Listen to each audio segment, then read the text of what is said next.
Welcome back to the channel. In today's video I'm going to be going over a lawn that I actually did a couple years ago, so if it looks familiar to you, I want to thank you for being a supporter of my other channel, the Boring Channel, where I put up versions of the videos that I do in a similar fashion but with no commentary.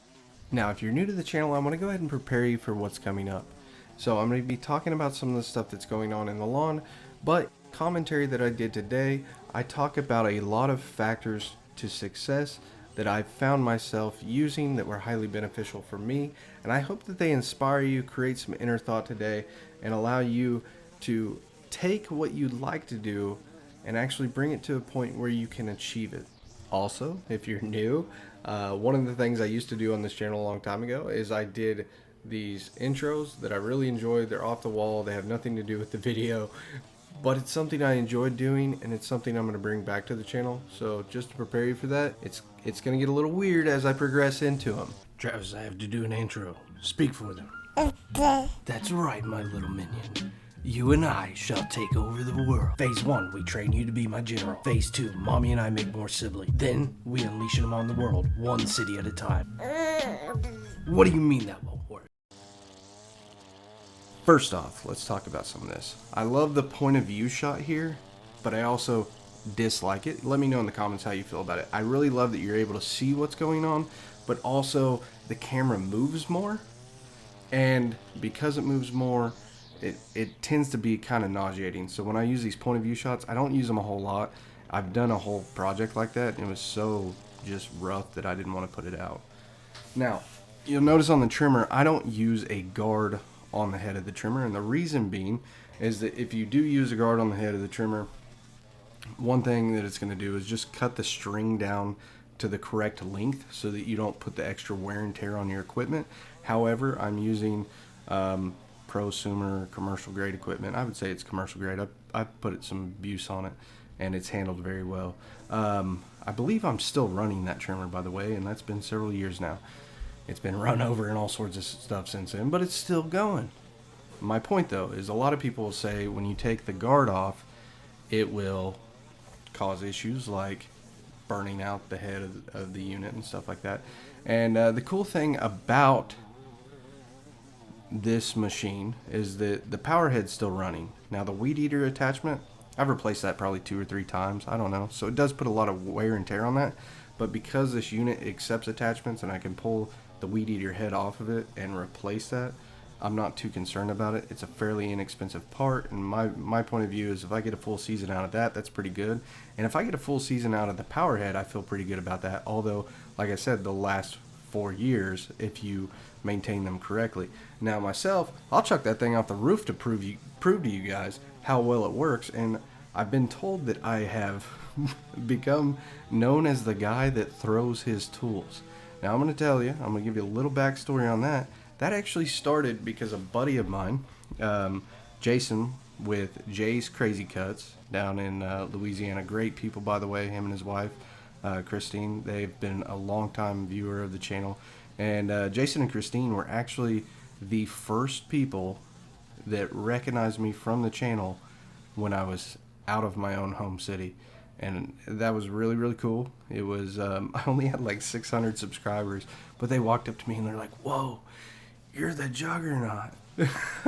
And it was just a really cool experience to meet them, and I'm glad I can call them friends now. Anyways, with that said, Jason messaged me and was like, I think he might have left it in the comment. He's like, "Dude, I can't believe you drop your trimmer from your waist when you go to put string on it. I would never do that to my equipment. That's so rough on it." And I was like, I just couldn't understand it because I'm dropping the unit into the grass. I'm like, that's pretty soft landing. I'm just dropping it and going, look how tall that is. Anyways, sometimes I surprise myself with some of the stuff I get into. Anyways, so understanding that is something that kind of drove people nuts, I started escalating it, and then that became tossing it a couple feet, throwing it across the yard, dropping it from the roof, and stuff I would never do with my equipment if I was in business cutting a bunch of lawns a week like I used to, because, you know, it's my life source. Now, I will say I've been on roofs before and you're in this sketchy position where you got the backpack blower up there so you can clean the gutters out easy by using the blower to blow all the leaves out. And then sometimes I would drop that down into the bushes or whatever. But I would always try to find a spot that's soft landing. Now I'm at the point where I'll chuck that thing out in the yard if it breaks. Hey man, that's more to tell you guys. Look at, I don't know if it didn't handle up to the wear and tear. Obviously. But the crazy thing is my equipment, I've dropped it like that, abused it in such a way, and it still runs good. So I would say that is really good build quality, because that's, if you have employees, that's foreseeable misuse. They're not going to care for it the same way you care for it. You know what I'm saying? So progressing in further, this was actually 2 lots. Maybe it was 1 lot, but there's 2 houses on it. So I guess I'd break, in my mind, I'd break that up into 2 lots, but I think it was the same property. It's kind of laid out where there's this, there's a driveway in the middle. So my guess is one family member lived in the house, and probably another family member lived in the trailer over there. So they probably put that up for a loved one, and you know, or maybe they were friends. They became friends and didn't worry about putting stuff, a fence up in between or something. I don't know. But what I do know is that when I came and took care of this, it was vacant. This is years ago now, and I've actually passed this house recently.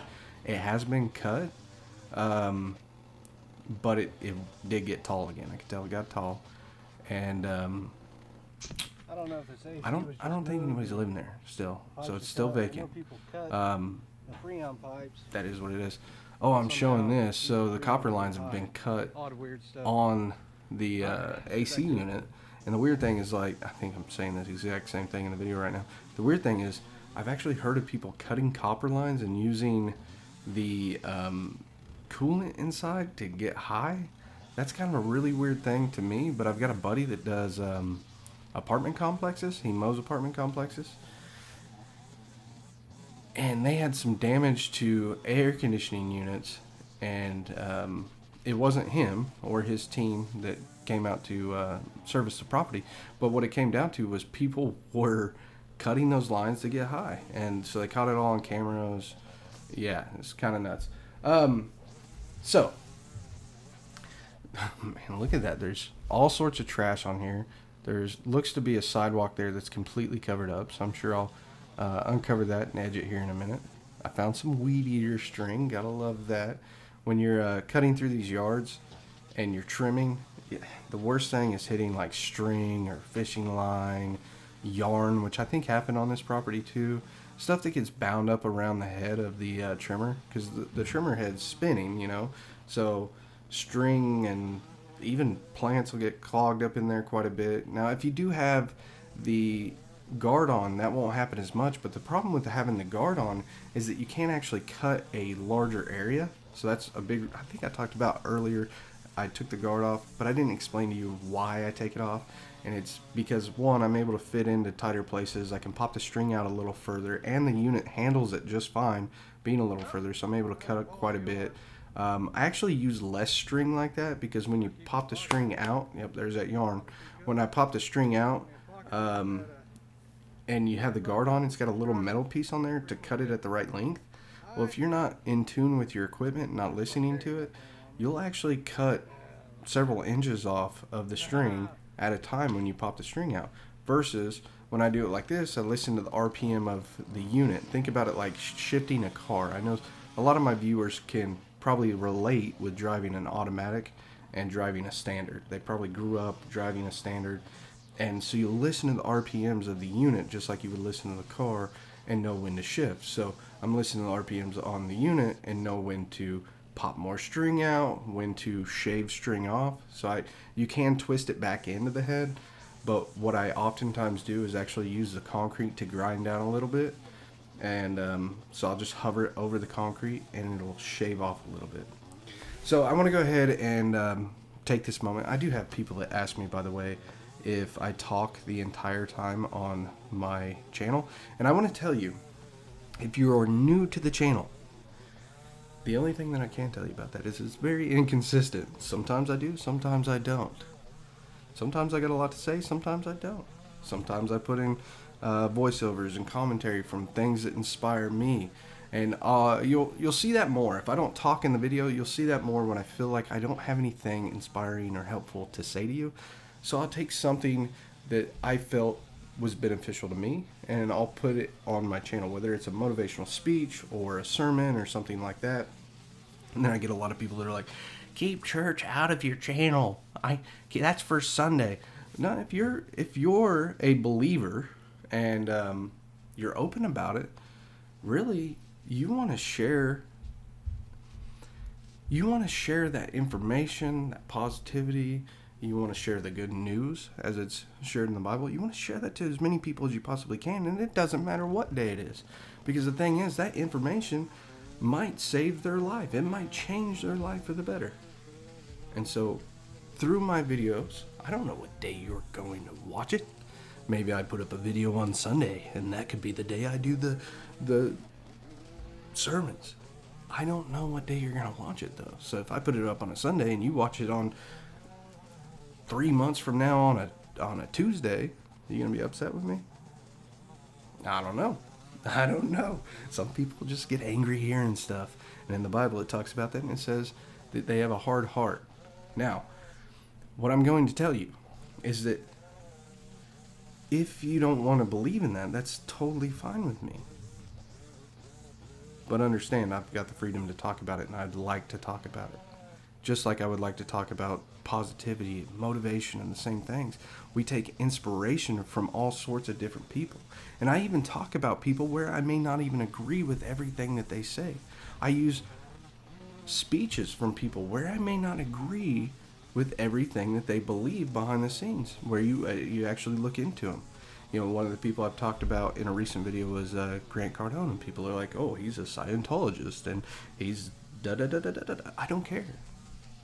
But what I do know is the information that I relayed back to my channel was information that I felt was valuable enough that I retained it. So what I want to do is encourage you that when you listen to other people, when you listen to other people for information, consume what is valuable to you and throw away the rest. Consume what is valuable to you, what can change your life, what can help you, what can benefit your life, and throw away the rest. If you're not into politics and you listen to somebody that gives you business success stuff, but they also talk about politics, filter it out.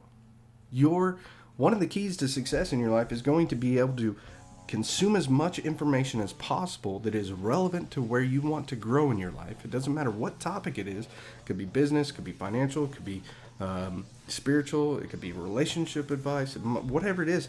Consume as much as you possibly can and filter it out and throw away the rest.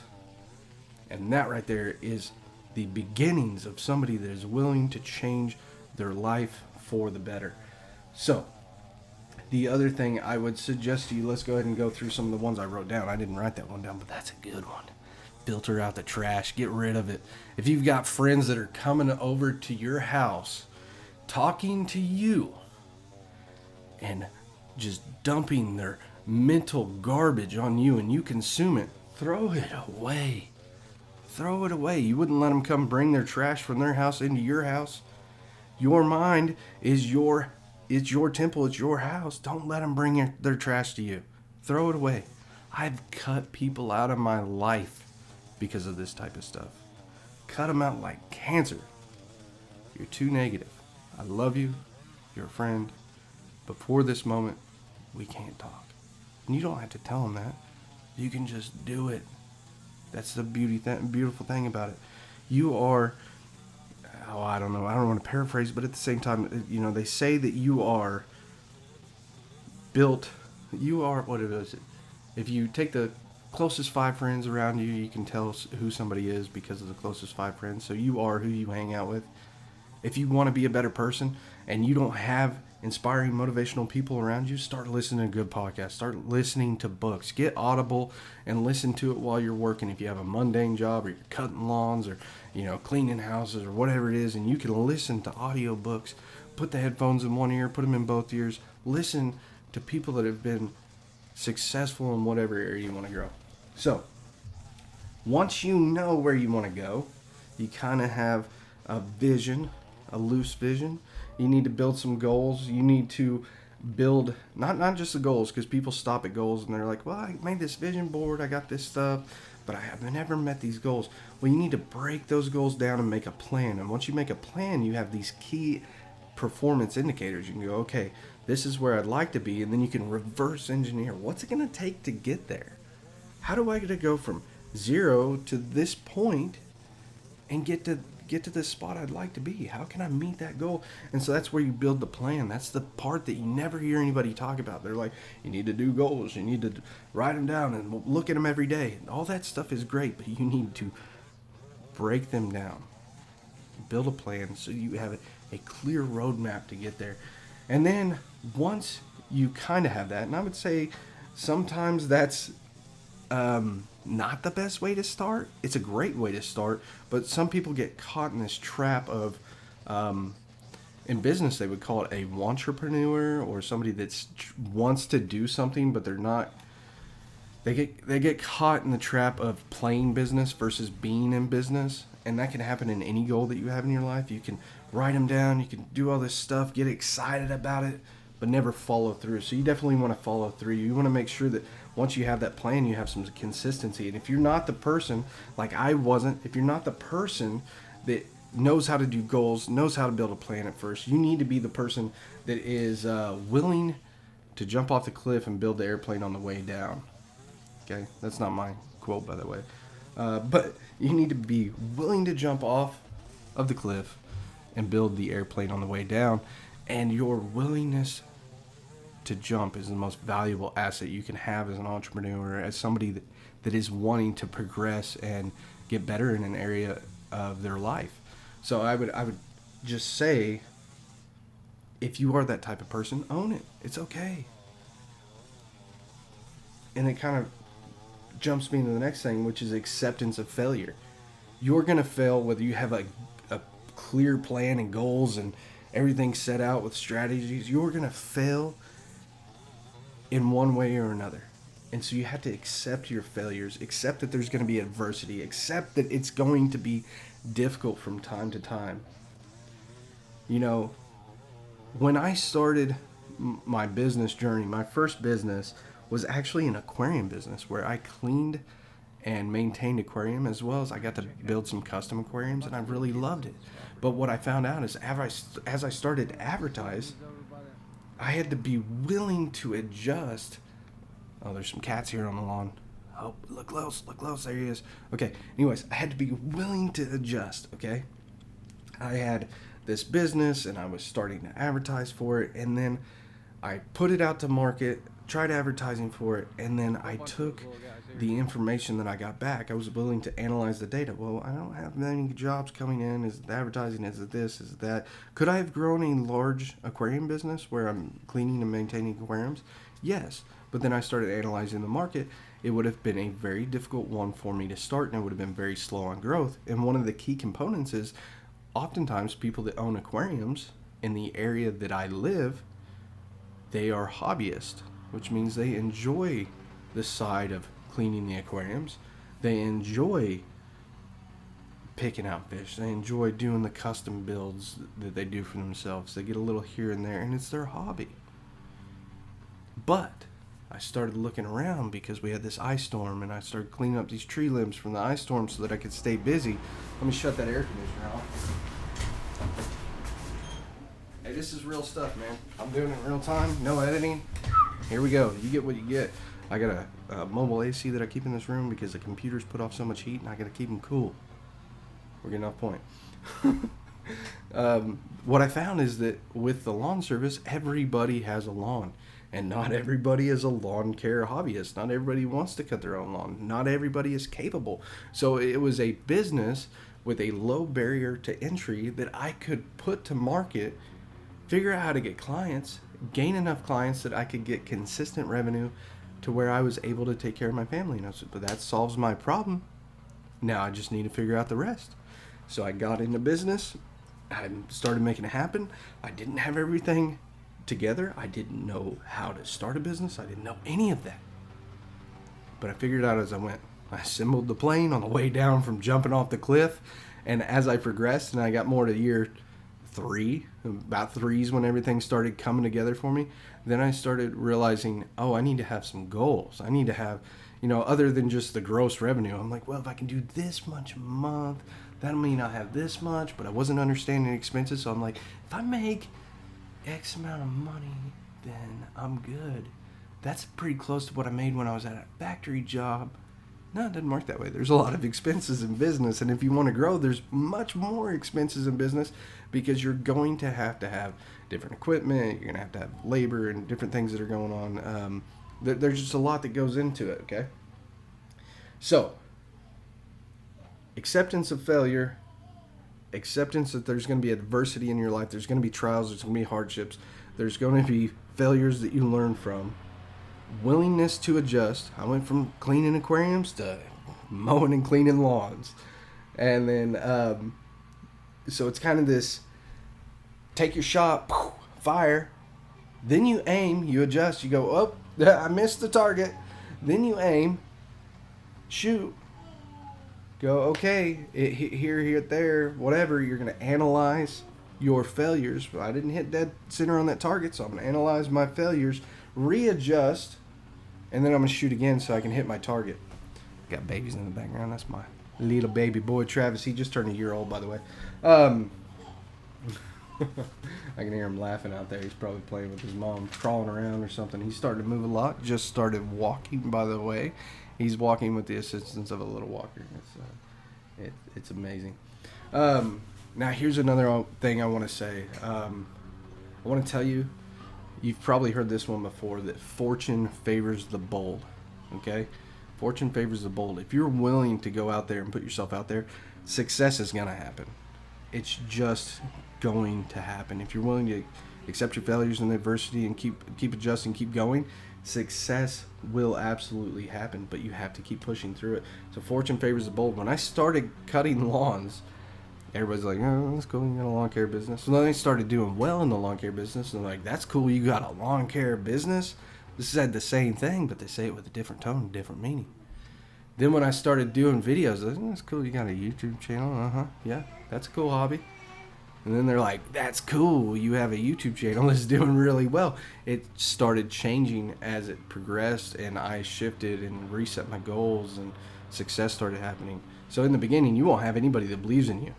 You might find out that your most loved people in life, the people that you trust and you console with, and you might find that you're so passionate about this thing that you might have to stop talking to them about it, so that you can stay strong for yourself.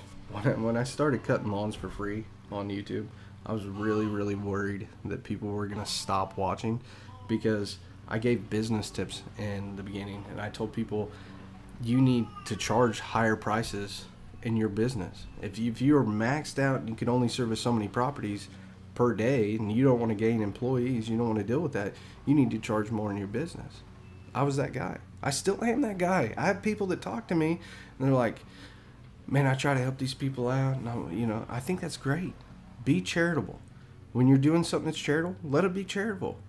But when you're doing something for business, and it's got to be something that's paying your bills, making sure all expenses are covered, charge the prices that you have to.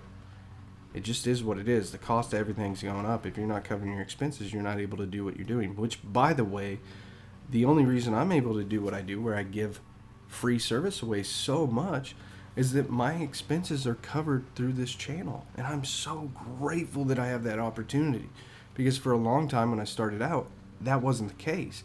I would go out and work all week, and my expenses were not covered by the channel. They were covered by my expendable income created by my business.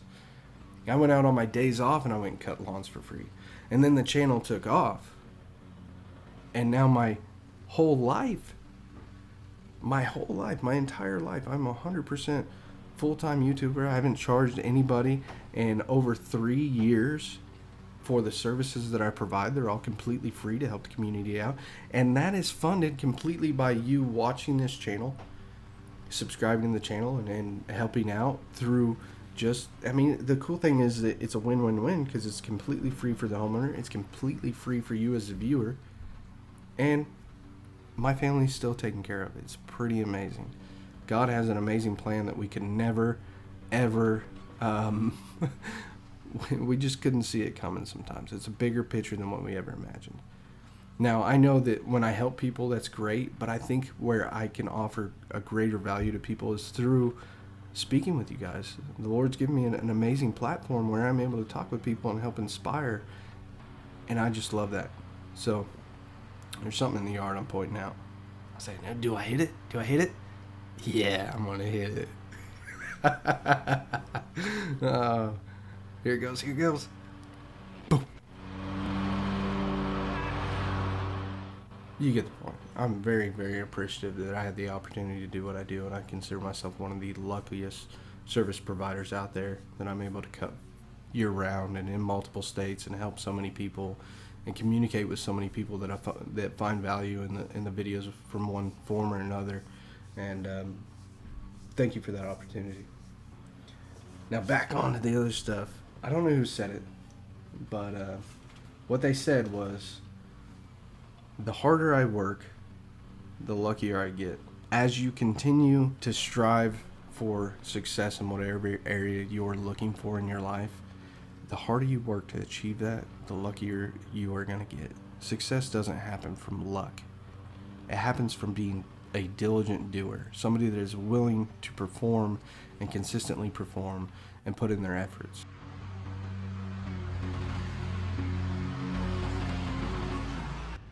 Those are victory donuts.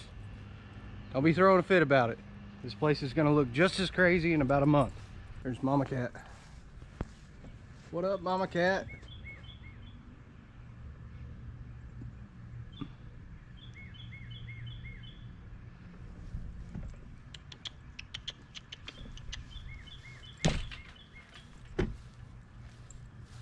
What's up, kitty? What's up, kitty? Kitty. Pretty little thing.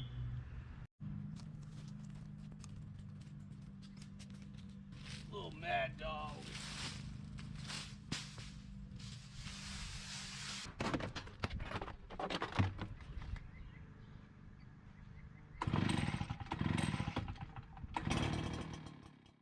All right, now I'm getting ready to blow all the grass clippings off the property, but across the street while I was working on this, a lawn service company came in, mowed the property across the street, and they left the clippings in the street, so I'm going to clean that up too.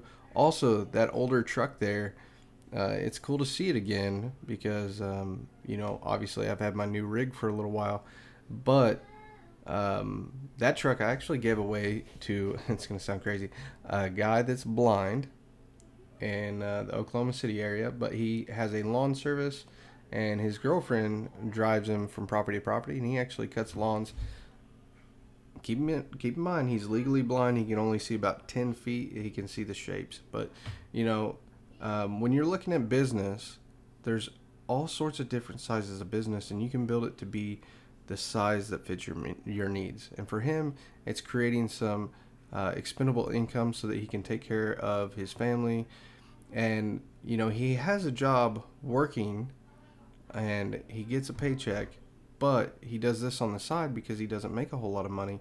And then sometimes there may be disabilities or adversity in your life that hold you back from being able to be in a position where you could achieve more in income. And for him, with the line of work that he's in, it kind of holds him back from being able to do something else. So he found a way to create more income to help take care of him and his family. And, I'm really glad that I was able to be a part of that. He was also one of the winners from the mowers that I gave away. So great guy. His name is Chris, and he's got a YouTube channel called Blind TV if you do want to check it out.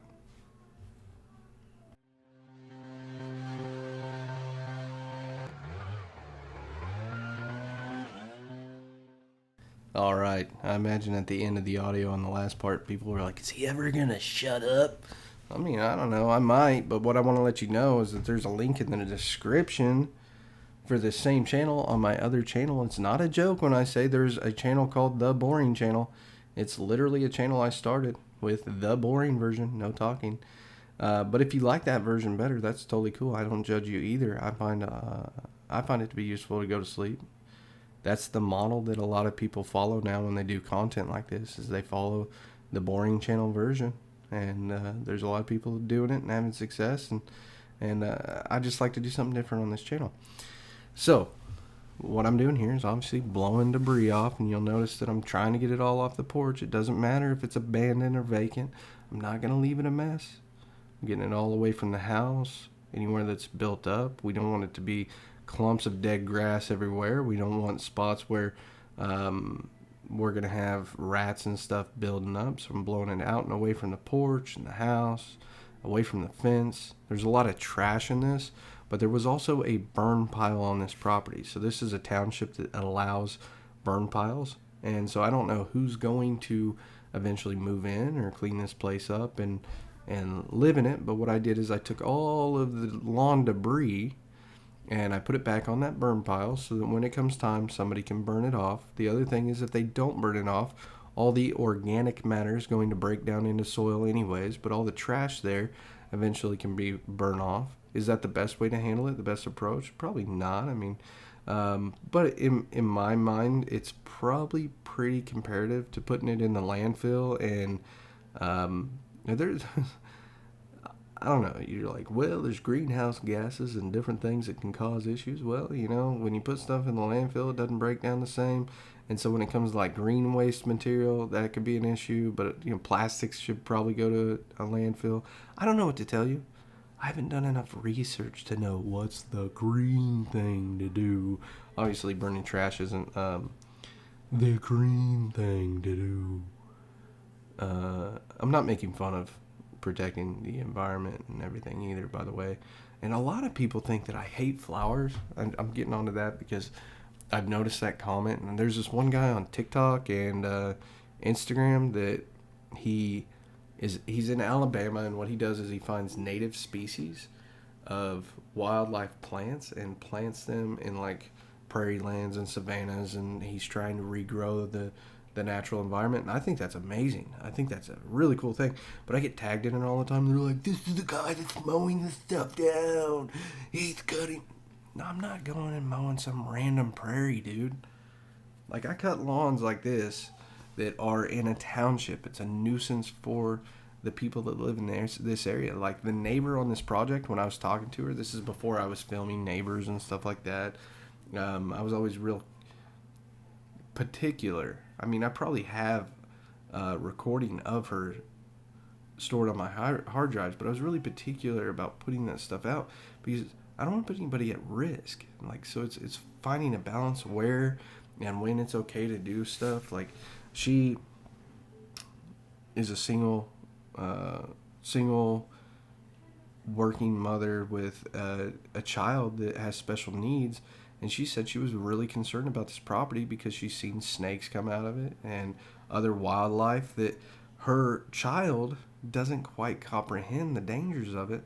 So she was very concerned of the wildlife coming out of here. So what we're doing is we're cutting and we're actually helping the area out. We got all this trash where people have gone through, and maybe it was left that messy from who lived here. I don't know. When people move, sometimes it's a pretty messy situation, and they're not too concerned about what it's going to look like afterwards because they're splitting and getting out of town. I'm not saying everybody's like that, but a lot of people are. So what I'm doing is I'm taking all this stuff.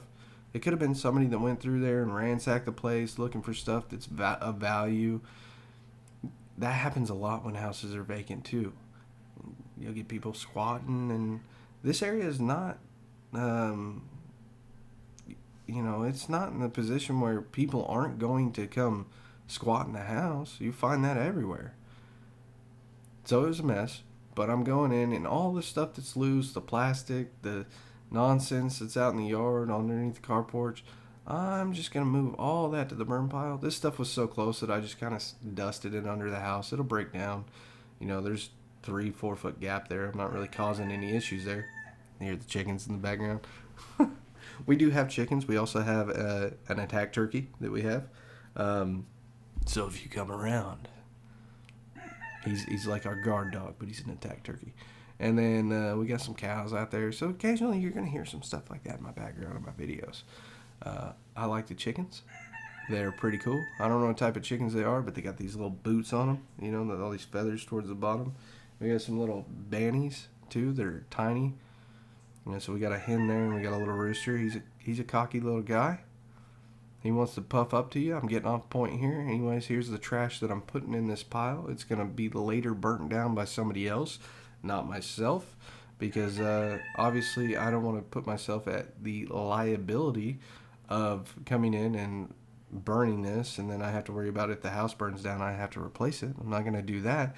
But even if it doesn't get burnt, what I've done is consolidated all the trash into one place so that somebody can easily pick it up. And I found all sorts of stuff in here. Like there was a metal bed that I almost ran over, like that had been burnt in that pile. So it was all the springs. Okay, the rooster's telling me I'm done with audio.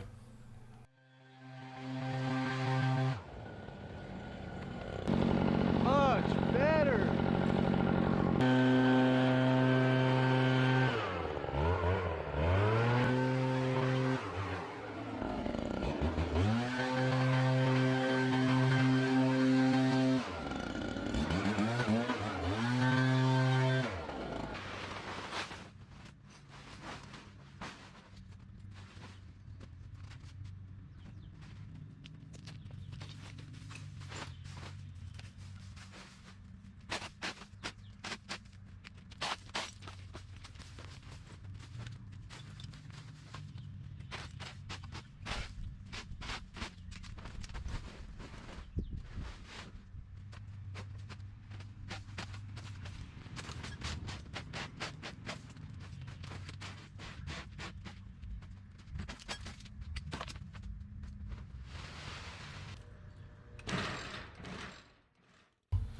Okay, so I told you I was going to critique some of the things that I did in this video, and I'll be very, very honest. When I was reviewing this, I was really, really hoping, because it's been a long time since I've seen this, I was hoping I would go back and weed eat it again.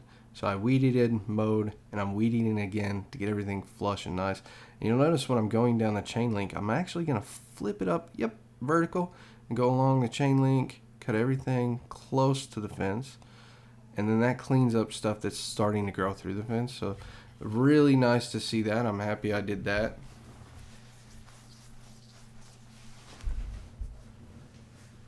It just gives it a much better polished look. Am I going to edge this concrete here, though? That's a question. That's a question. I 45'd it. Am I going to call that good? Come on, Kevin. What you going to do? I think I might have left it. I don't know. We're going to have to go back and see. Keep watching and see what's going on. Getting the vines out of the fence. All the stuff that's left, a little bit, is going to die off. We got some larger plants on the other side of the fence. Oh, and I went in the neighbor's yard. I'm actually zipping down the neighbor's fence right now, so I'm cleaning that up too. That way the fence line's clear for them. Obviously not for the people that are currently at the house that I was cutting, because it doesn't really benefit them, but I did come and clean it up so the neighbor doesn't have to look at it. Now, okay, so the camera's sitting in the backyard.